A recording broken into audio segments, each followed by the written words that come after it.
Hello দর্শক, আজ রাত ১টায় অর্থাৎ ৩ই আগস্টের শুরুতেই অলিম্পিকের কোয়ার্টার ফাইনালে মাঠে নামছে আর্জেন্টিনা বনাম ফ্রান্স।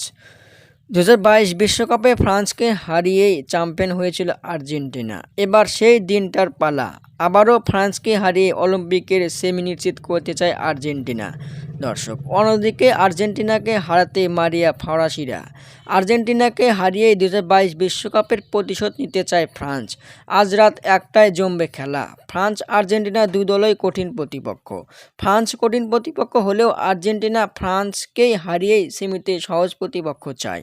দর্শক, সেমিতে উঠতে পারলেই অলিম্পিকের ফাইনালে ধরে নেওয়া যায় উঠেই গেছে। একবার যদি আর্জেন্টিনা ফাইনালে ওঠে তাহলে তো শিরোপা জেতা ঠেকায় কে? দর্শক, ২০২১ সালে কোপা আমেরিকা, ২০২২ সালে ফিফা বিশ্বকাপ, এবার ২০২৪ সালে কোপা আমেরিকা জিতে এবার অলিম্পিকের শিরোপা জিততে টানা ৪ শিরোপা ঘরে তুলতে চায় আর্জেন্টিনা।